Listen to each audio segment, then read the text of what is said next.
Mamdani, who is the Muslim Marxist absolute nutcase of a mayor of New York City, has been referred to the Department of Justice by a member of the United States Congress on the grounds that, according to Representative Andy Ogles, Zohran Mamdani's citizenship.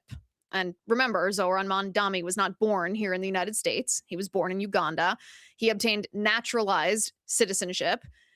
That Zohran Mamdani's naturalized citizenship is based on a fraudulent application, which, if proved to be true, would render Zohran Mamdani's citizenship invalid. Now, last night, Zohran Mamdani posted a follow-up post on his X account following the Saturday attempted terror bombing outside of his mansion, Gracie Mansion in New York City. Two individuals, young men who pledged allegiance to ISIS, who acted in the name of their jihadi religious beliefs, had thrown IEDs, that stands for improvised explosive device. This is operable bombs, into a protest outside of Zohran's mansion. Now, Zohran Mamdani's original response did not mention the names of these two would-be ISIS terrorists. Instead, Zohran focused on the people who were partaking in the rally, the protest outside of his home. Zohran Mamdani specifically named the man who was leading that rally, condemning him for his alleged white supremacist beliefs while ignoring the attackers. Now, Zohran Mamdani received such intense backlash, as he so richly deserved, that he posted a follow-up after the Department of Justice charged the two young men with terrorist activities. This is what Zohran posted. He said, Amir Balat and Ibrahim Kayumi, he finally named them, have been charged with committing a heinous act of terrorism and proclaiming their allegiance to ISIS. They should be held fully accountable for their actions. We will continue to keep New Yorkers safe. We will not tolerate terrorism or violence in our city. Now, some, even on the right, are praising Mayor Mamdani for posting this, saying, oh, good, he finally named the names of these two terrorists, and he accurately described what they did as an act of terrorism and noted that they proclaimed their allegiance to ISIS. But I would caution you, don't praise Mamdani so quickly, because what did Mayor Mamdani neglect to include in this post? Well, he neglected to include what exactly motivated Amir Balat and Ibrahim Kayumi to pledge allegiance to ISIS, and that would be their jihadi religious beliefs. Nowhere in this post does Zohran Mamdani note that, according to law enforcement reports from yesterday, both of these young men were motivated by their religious extremism. Amir Balat specifically noted that Islam is not a religion that just sits around. It's a religion of action. Zohran Mamdani did not mention their jihadi motivation whatsoever. In fact, Zohran's post was almost as bad, almost, as CNN's post about these two individuals. This is what CNN posted after the arrest, after the Department of Justice had charged Amir Balat. CNN posted two Pennsylvania teenagers crossed into New York City Saturday morning for what could have been a normal day enjoying the city during abnormally warm weather. But in less than an hour, their lives would drastically change as the pair would be arrested for throwing homemade bombs during an anti-Muslim protest outside of Mayor Zohran Mamdani's home. Here's what we know so far. Now, CNN has since deleted this post, as they should, because, these two Pennsylvania teenagers, their day was just ruined by, this thing that happened to them, this thing that they were not in control of, the fact that they created and deployed bombs intended to kill people. Amir Balat, who's pictured in that picture on the screen at this moment, stated that he not only was familiar with the Boston Marathon bombing, he hoped that his terror attack would have been deadlier than the Boston Marathon attack. Their lives were not ruined when they were arrested. Their lives were ruined when they acted according to their jihadist ideology. Now, here's the thing. The New York City Police Department is full of incredible, brave, courageous men who rushed towards these bombs after they were thrown instead of running away. This is a picture. The New York City Police Department highlighted this picture. Look at that. New York City Police Department News posted on X and said, some heroes wear capes. Chief Aaron Edwards wears blue. Because what did he do? He vaulted this fence and followed this would-be terrorist who had thrown a bomb, risking his own life to protect the people of New York City. That is a real hero, ladies and gentlemen. And yet, who did Mayor Mamdani dine with last night? Well, he didn't dine with this hero from the New York City Police Department. Who did he dine with? Well, let's take a look. According to Mamdani's X account, Mamdani dined with Mahmoud Khalil. Yes, that Mahmoud Khalil. And this is what he wrote. For Mahmoud Khalil, this past year has been marked by profound hardship and by profound courage. A year ago, Mahmoud was walking home through our city after sharing an iftar with his wife, Noor, when he was detained by federal agents, flown to Louisiana, and then held in an ICE facility for months. In that time, he was forced to miss the birth of his first child. All of this for exercising his First Amendment rights and protesting the ongoing genocide in Palestine. And yet, even in the face of that cruelty, Zohran Mamdani writes, there's also been beauty. New Yorkers raising their voices in solidarity, a city refusing to look away. Mahmoud won his freedom and a father was finally reunited with his child.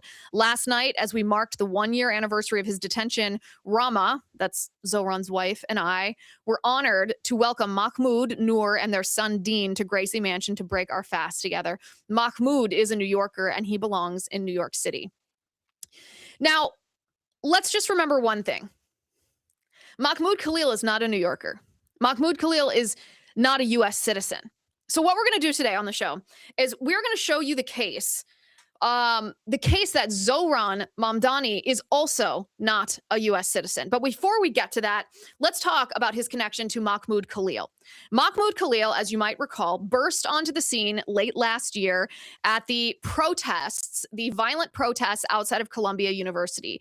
These were anti-Israel, pro-Hamas, and those are two separate things. They were both anti-Israel protests and they were pro-Hamas protests.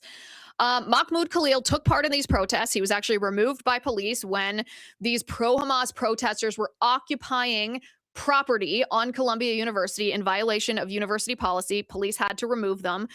When CNN interviewed Mahmoud Khalil last year and asked him, what are you going to do? You ripped down a tent. You sat here when police wanted you to move. You've staged this whole takeover of the campus at Columbia University. How does this end? When do you stop? This is what Mahmoud Khalil responded. Take a look. How far are you all willing to go here on campus? We're going to go as far as we need to pressure the university to pressure the university to divest from the occupation. This is up to the group, to the leadership of the group, to decide how far they will go. But now it's clear that the students will remain here. They will stay here until they achieve their demands. It's ironic, isn't it, that he's pretending to condemn a so-called occupation. Israel, of course, is who he's referring to, while he himself is occupying property, land, geography that is not his own. Ironic. Here's the thing. Mahmoud Khalil is an anti-American subversive. He's not a U.S. citizen. Mahmoud Khalil is not a U.S. citizen, but he is a member of an extremist group. He referred to this group. He said, it's up to the leaders of this group how far we will go. Well, what group is he referring to? Mahmoud Khalil is a member of an extremist group called Columbia United Apartheid Divest. CUAD is the acronym for this group. And this group has publicly called for, quote, the total eradication of Western civilization. So we're not just talking about disagreements about Israel and the Palestinian Authority and Hamas. This group that Mahmoud Khalil is a part of calls for the total eradication of Western civilization. On their X account, they state that, quote, violence is the only way forward. So they want to eradicate Western civilization, and they say the only way to do this is through violence. This group has also said, this group that Khalil is a member of, has also said, quote, we support liberation by any means necessary, including armed resistance. This is who Zohran Mamdani dined with last night in New York City. If you think that's bad, well, it gets much, much worse. In a now deleted Instagram post, they deleted this because of the attention that it was receiving. This group that Mahmoud Khalil was a member of on Columbia University's campus called Columbia United Apartheid Divest, This is what they posted on Instagram. They said, as the fascism ingrained in the American consciousness becomes ever more explicit and irrefutable, we seek community and instruction from militants in the global South who have been on the front lines in the fight against tyranny and domination, which undergird the imperialist world order. So this group, which Mahmoud Khalil told CNN they were simply awaiting direction to see how far the leaders of this group wanted to take this occupation of Columbia University. The leaders of the group, meanwhile, are asking terrorists from the global South how far to take this, because those terrorists have been on the front lines in the fight against tyranny and domination, which undergird the imperialist world order. Let me rephrase that. They seek instruction from militants in response to American fascism. Mahmoud Khalil, not only is he not a U.S. citizen, he is a member of this radical group. Now, you'll remember back when this was the story of the week, there were some people, Candace Owens said deporting Mahmoud Khalil was wrong because he didn't commit an act of violence. Glenn Greenwald said it's a violation of his free speech. Both of those arguments are faulty premises. Again, the key point to remember, Mahmoud Khalil is not a U.S. citizen. We don't need to invent a standard to justify deporting him. We have that standard. It is deeply rooted tradition in America to test foreigners seeking entrance to our country on whether they love America, whether they espouse anti-American views. You have to pledge allegiance to the Constitution of the United States in order to be a naturalized American citizen, for example. If you're an immigrant and you're a member of or you're affiliated with a communist party, you are considered inadmissible to our country. If you are a member of or you're affiliated with a totalitarian party, you are inadmissible here. Why? Because communist ideology is inconsistent and incompatible with the naturalization oath of allegiance to the United States of America, which includes pledging to support and defend the Constitution and laws of the United States. Now, some people may say, well, Liz, this is a litmus test. This would disqualify some people with specific ideologies or religion. Yes, it would. We refuse to admit communists. Good. And anarchists. Good. And totalitarians. Good. Because these ideologies are anti-American. We don't wait for them to commit some hideous crime first and then throw them out after they've hurt us. We don't claim that they have a right to free speech as they impose communism on us. They are not Americans. We don't have to allow them in the United States if they hate us. And by the way, this is not my opinion. It's not just my opinion. The legal justification for this is very clear. If you look at the laws on the books, the federal law, 8 U.S.C. 1182 and 8 U.S.C. 1227, they both state that, quote, any alien who espouses terrorist activity is inadmissible, and any alien who is described above is deportable. That is key. Any alien whose presence or activities in the United States, the Secretary of State has reasonable ground to believe would have potentially serious adverse foreign policy consequences for the United States is deportable. Mahmoud Khalil, who dined with the mayor of New York City, is not just a student at Columbia University. Mahmoud Khalil is a foreign national.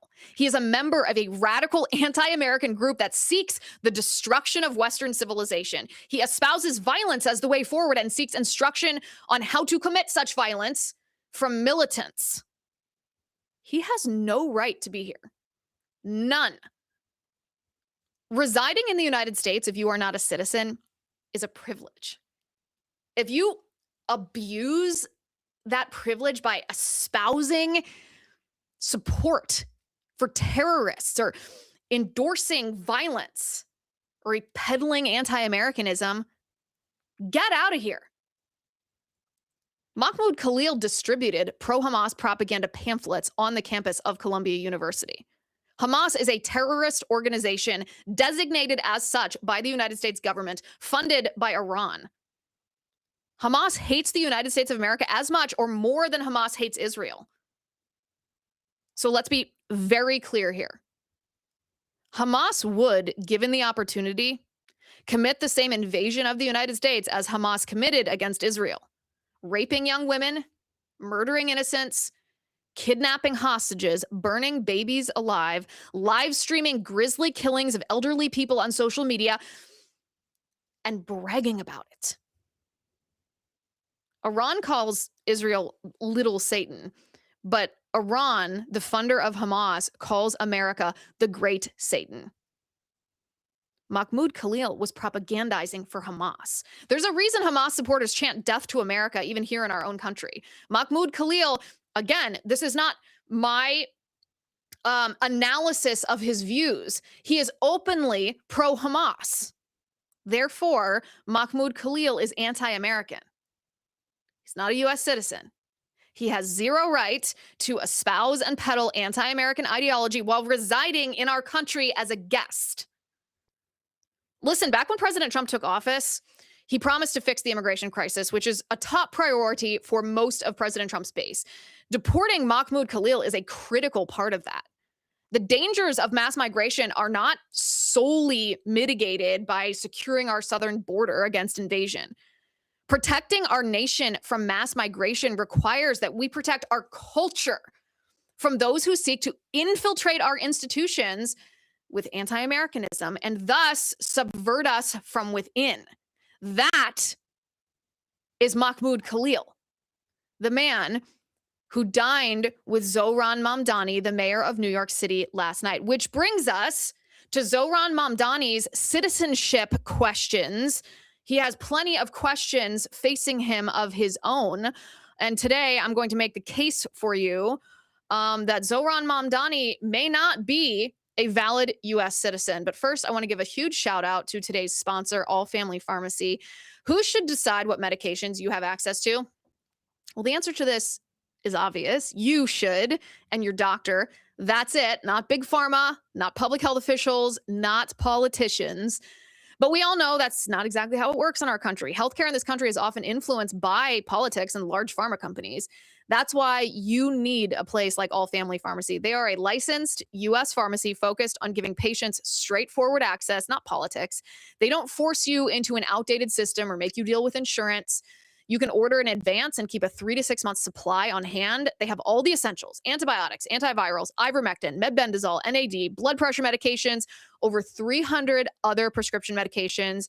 You choose what works for you, what you need on their website. It's very direct. It's very simple. A licensed physician reviews your request, prescribes safely, and then your medication ships directly to your door.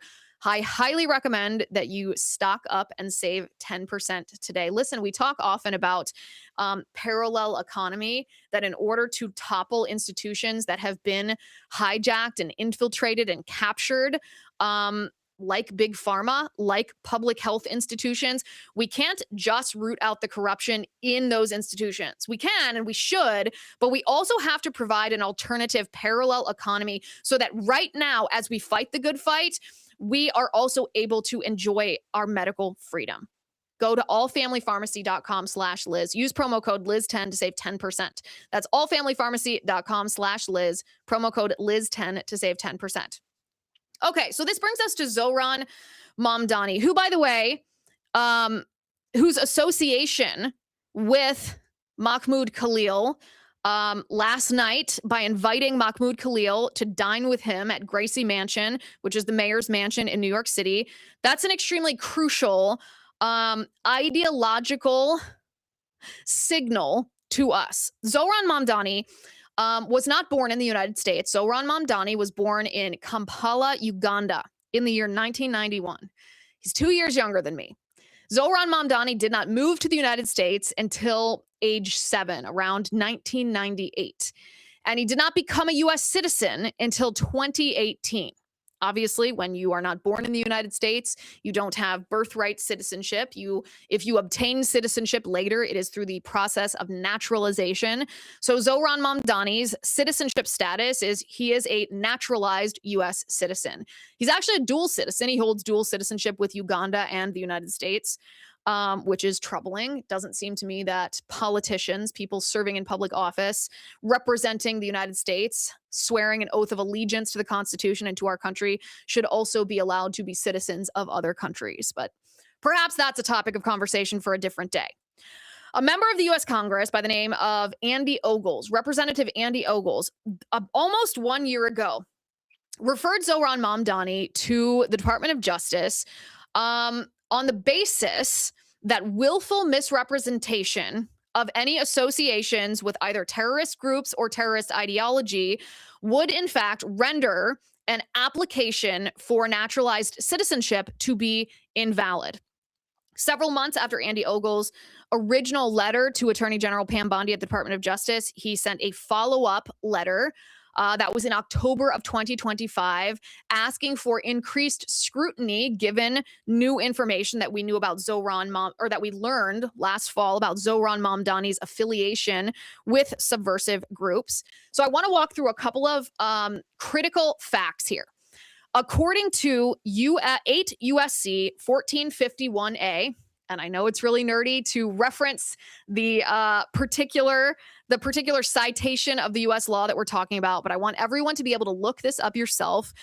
If naturalized citizenship is, quote, illegally procured or procured by concealment of a material fact or by willful misrepresentation, end quote, then it is the responsibility of the United States government to instigate proceedings, denaturalization proceedings. But those two standards are critical. If it was either procured illegally or procured by concealment of a material fact or by willful misrepresentation. Okay, so what kind of material facts would qualify here? If you were concealing what? Obviously, on a naturalization application, you can't put literally everything about yourself. So what if you omitted that fact would constitute a willful misrepresentation? Well, if you pull up the naturalization application documents from 2016 to 2019, keep in mind, Zohran Mamdani was naturalized in 2018, but he actually submitted his application in 2017, so he would have filled out this form. This form was live from 2016 to 2019 before being updated.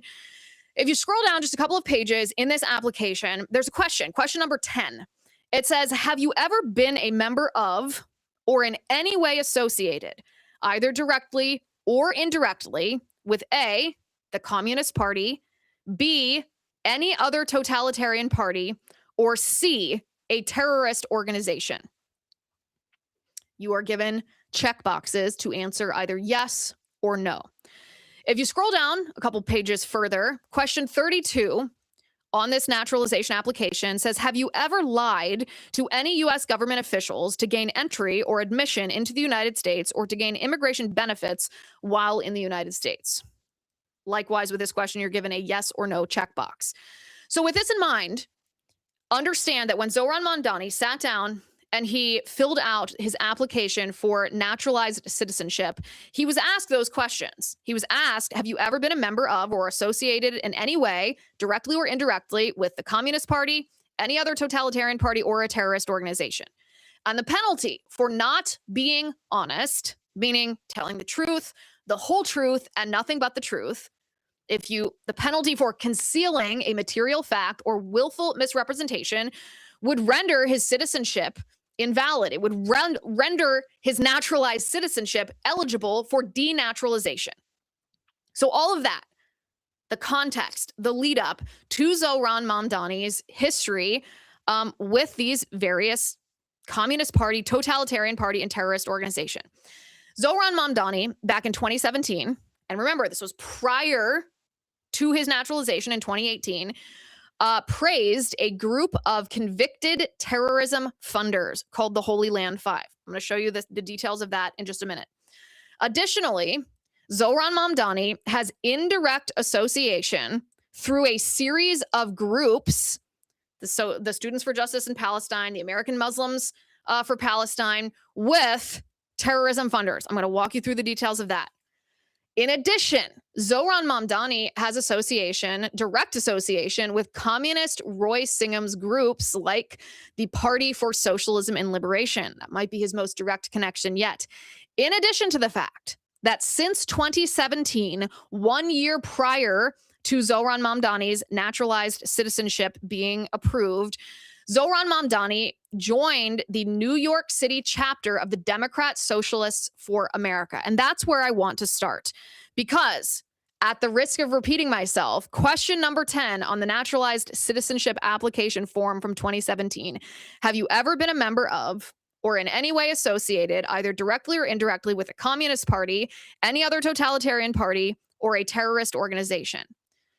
Well, the DSA, the Democrat Socialists of America, certainly qualify under 2 of those 3 standards. Listen to the words of the leaders of this organization. Take a look. No secret that the Democratic Socialist city halls and state houses, the Democratic Party. The cuckoo is in the DSA is not here to strengthen the Democratic Party. It is here to consume it. We're not here to make the Democrats a little bit better. We're here to actually enact socialism. And socialism is not just better capitalism. It's overthrowing the entire capitalist state. It's our duty, DSA, to cultivate this power. The cuckoo is in the nest, and New York City is poised to elect not a Democrat, but Zohran Mamdani, an extremist within the DSA. We understand that winning an election is not an end. It is a means to an end. The most important thing that we can do is take that empire down from within. Ultimately to overthrow our own empire. We need a movement that can drive a snake to the heart of the empire. We need to orient ourselves towards insurrection. That's the Democrat Socialists of America. That video was produced by a group called Canary Mission in the lead up to Zohran Mamdani's election as mayor of New York City, warning the electorate in New York City that Zohran's not a regular Democrat. They're trying to warn Democrats that he's an infiltrator. The DSA as an organization is an institutional infiltrator trying to take over the Democrat Party from within.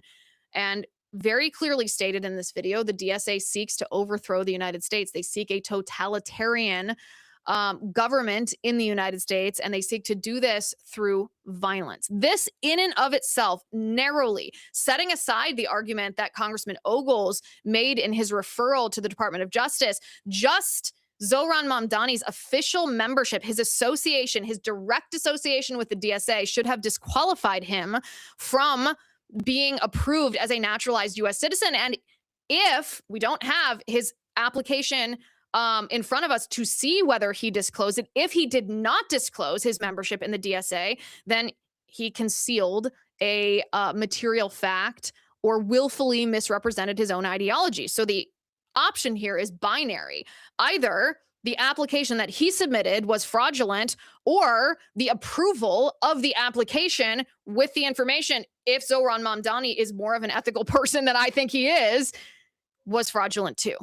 A binary option. This doesn't even begin to scratch the surface. It doesn't even begin to scratch the surface of his association with terror groups. Back in 2017, likewise, I'm going to keep reminding us, 1 year before Zohran Mamdani became a naturalized U.S. citizen, he released a song, a rap song, in which he praised a group of terrorists called the Holy Land Five. I'm going to show you a short video that was also produced by Canary Mission, showing you not only Zohran Mamdani's words, the words he spoke himself, praising this group of terrorists, but exactly what these terrorists did. Take a look.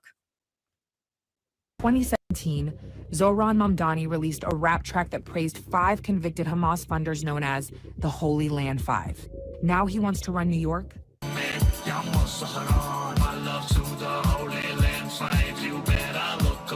Mamdani says, look him up. So we did.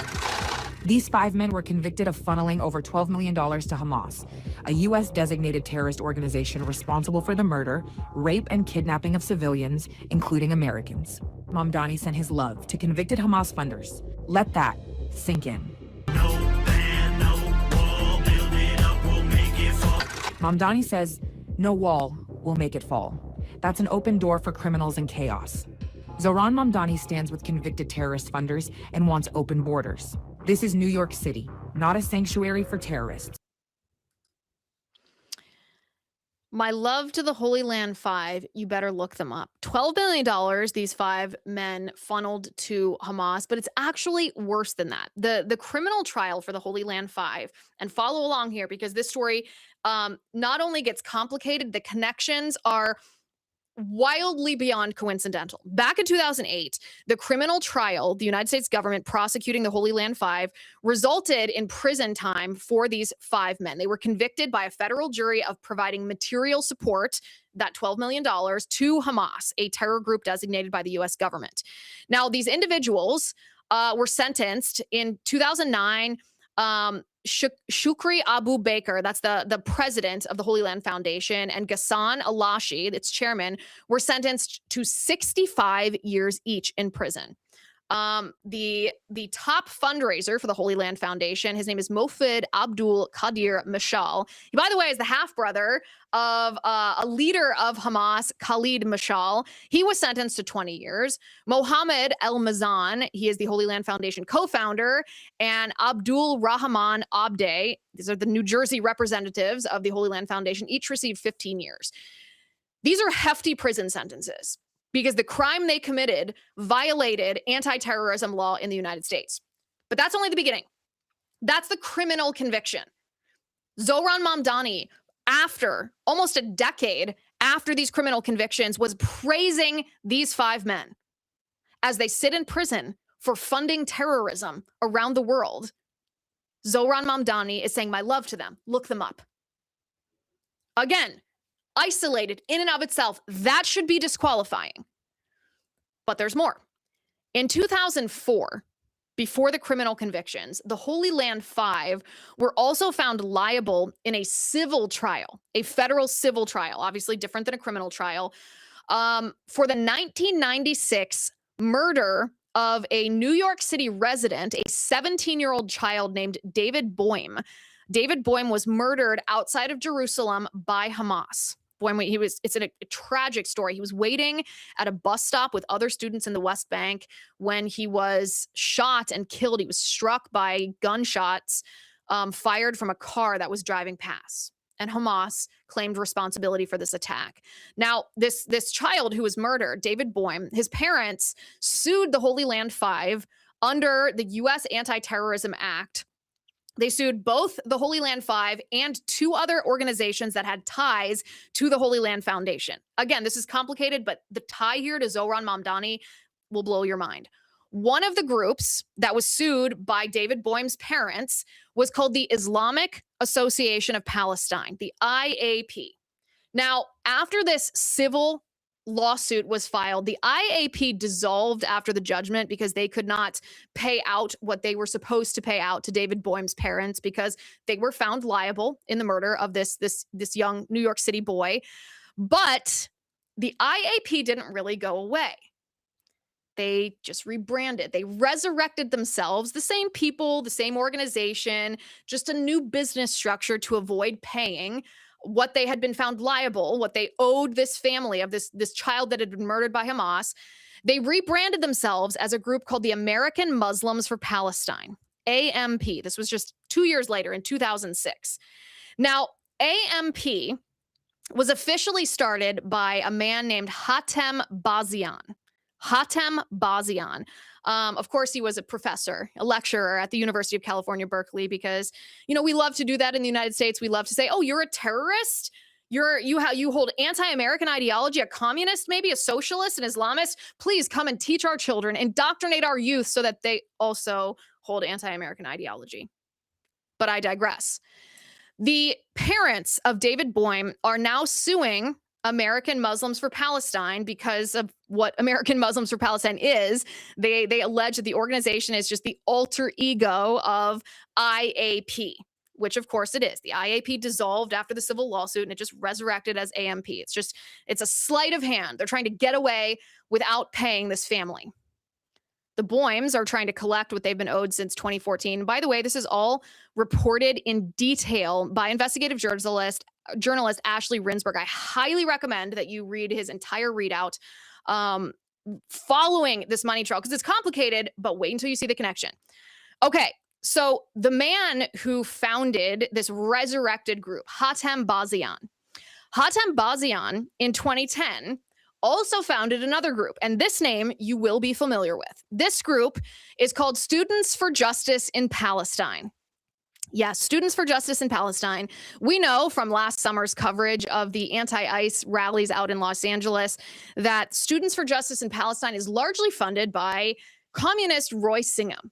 If you haven't watched that episode, that series of episodes we did on Roy Singham, the almost billionaire American citizen who's hiding out in communist China, who sends his money to fund violence in the United States, left-wing violence in the United States, I highly recommend you go back and watch those episodes. It will change the way you perceive the entire infrastructure of the left's political apparatus.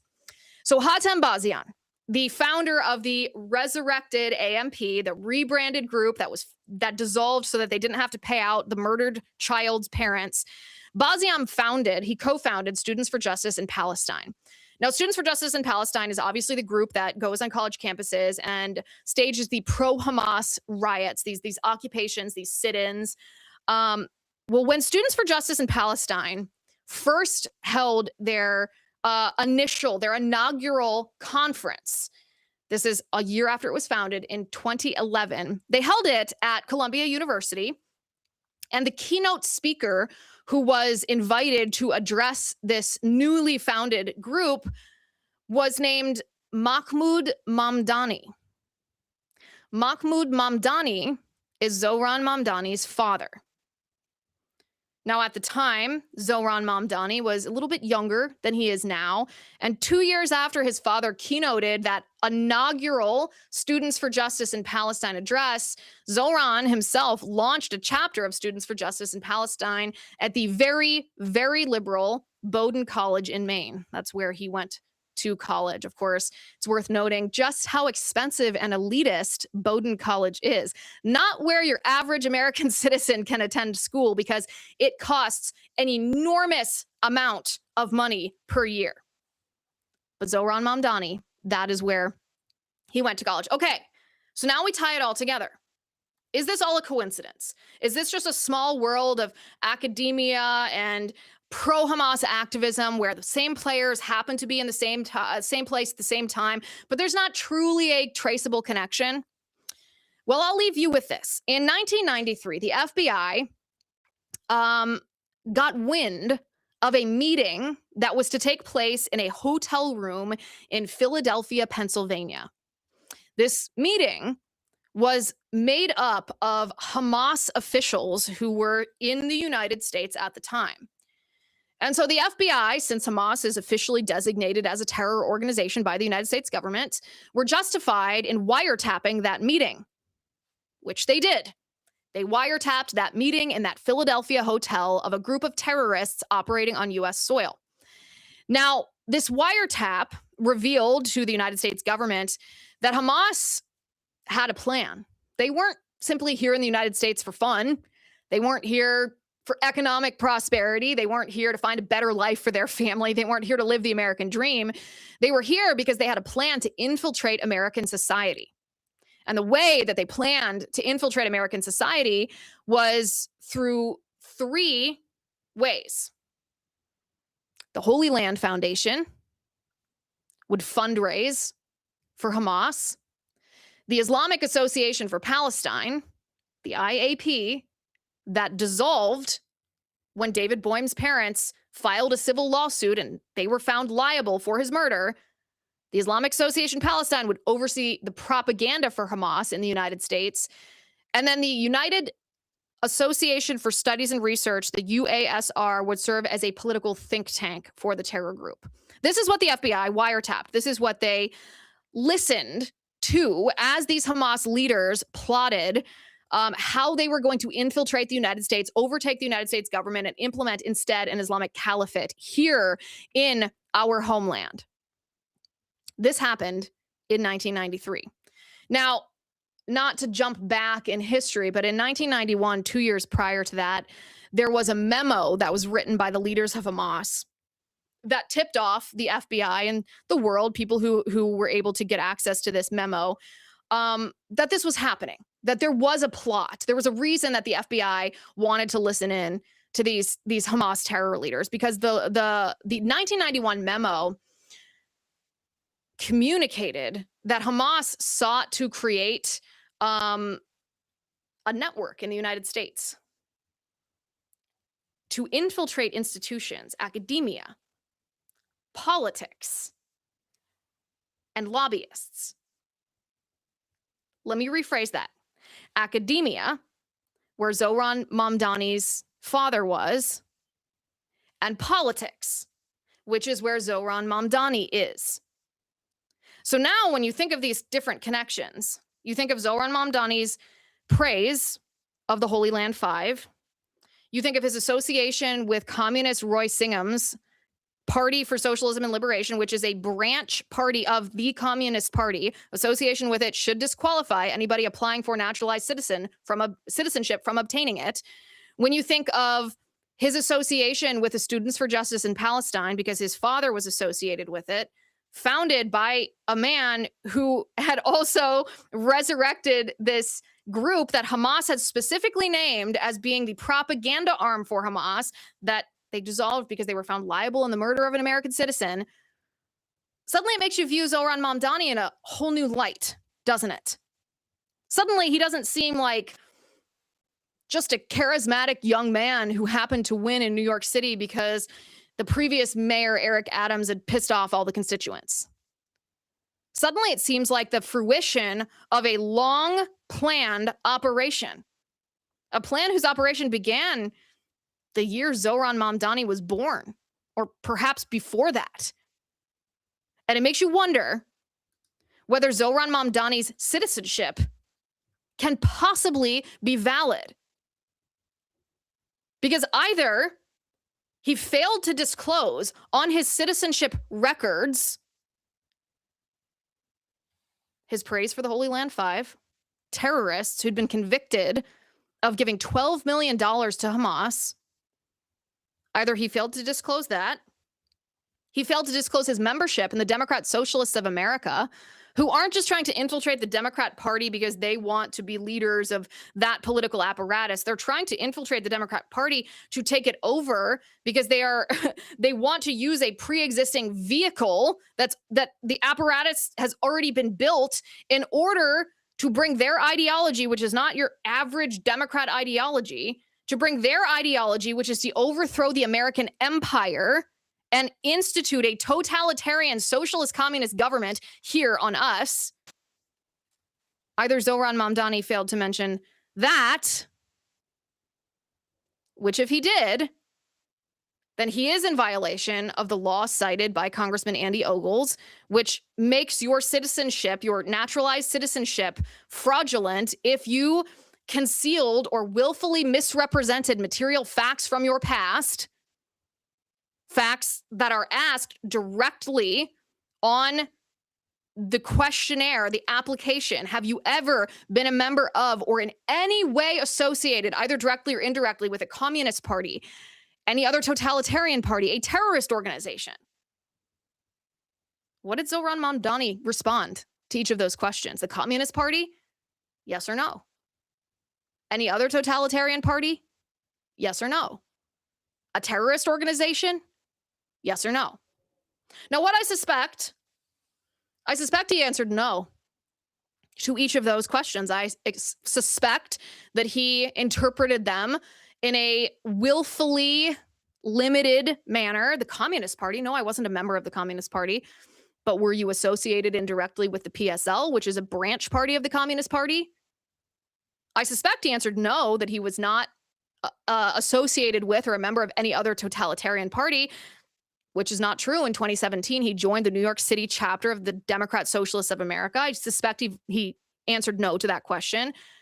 Have you ever been a member of or in any way associated, either directly or indirectly, with a terrorist organization? I suspect he answered no to that, even though he voiced support, which is not just a First Amendment right to free speech, that is a service of propaganda to the Holy Land Five, who were at the time serving decades in prison after being convicted of funding Hamas to the tune of $12 million. I suspect he answered no to all of those questions. And if he did, then the Department of Justice has not only every right, but every duty, responsibility to investigate whether Zohran Mamdani's citizenship is fraudulent, whether he willfully misled the American people, you and I, to portray himself as one of us to infiltrate our political institutions.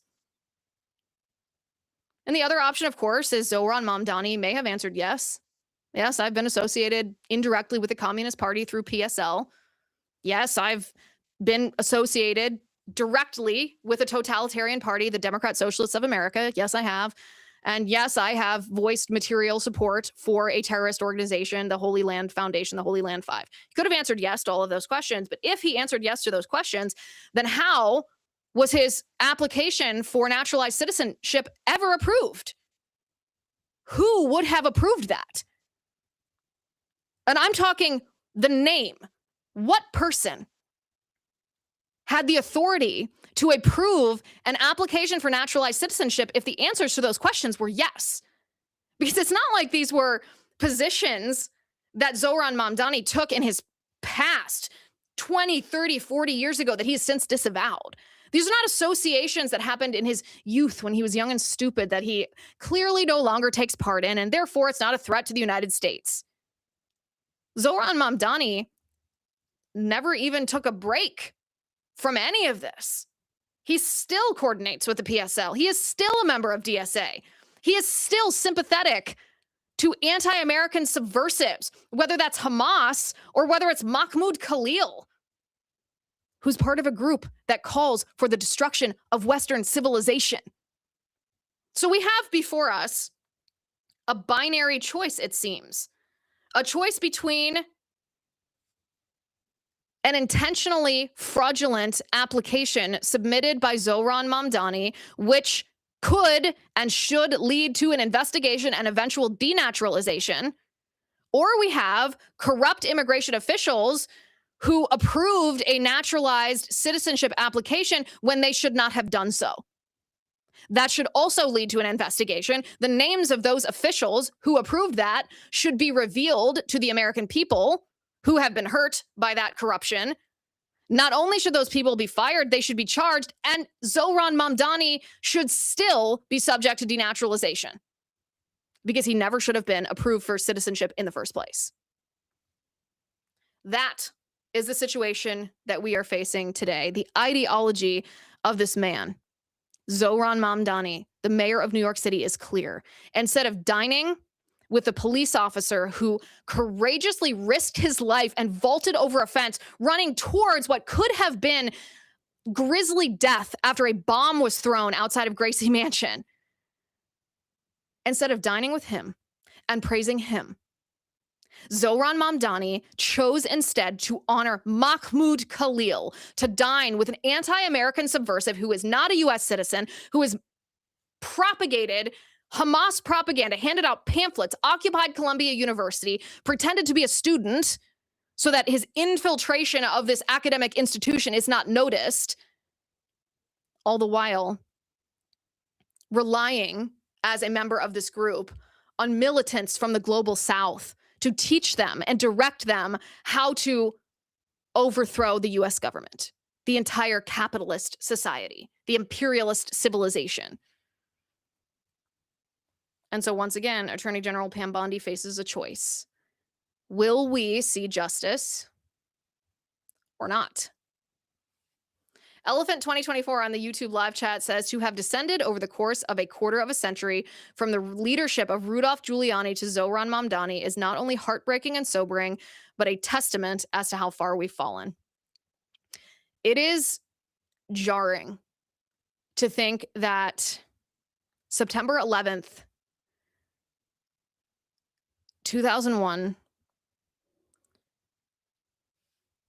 was 25 years ago.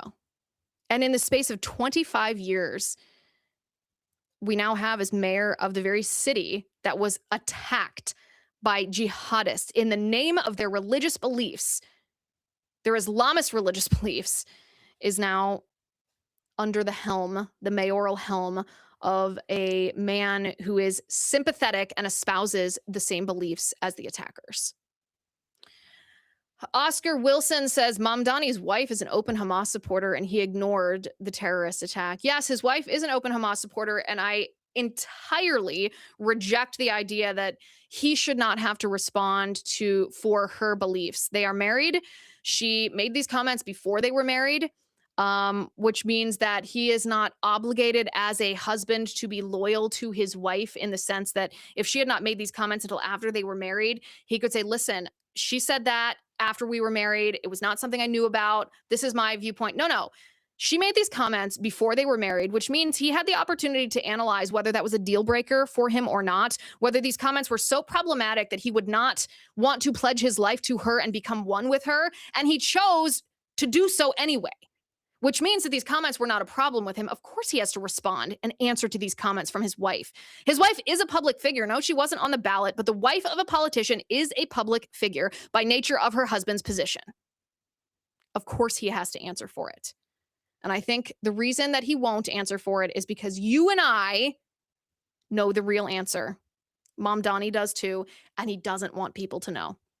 Listen, you feel the gaslighting, the narrative control, and the constant rewriting of reality while the other side looks you straight in the face and tells you not to believe your own eyes. That's exactly what we were talking about today.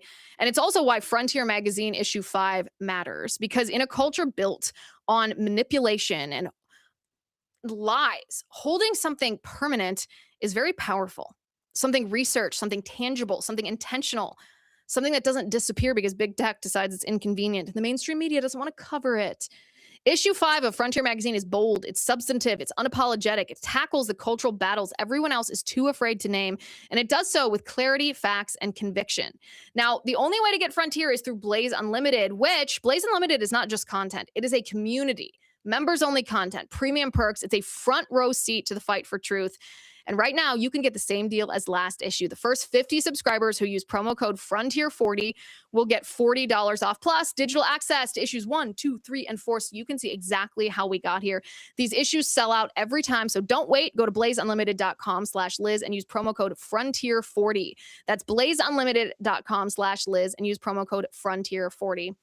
All right, guys, make sure you are subscribed to this show, youtube.com/Liz Wheeler, x.com/Liz_Wheeler, and on Spotify, we are The Liz Wheeler Show. Thank you for watching. Thank you for listening. Send this episode to your member of Congress. Tag the Department of Justice. I'm Liz Wheeler. This is The Liz Wheeler Show.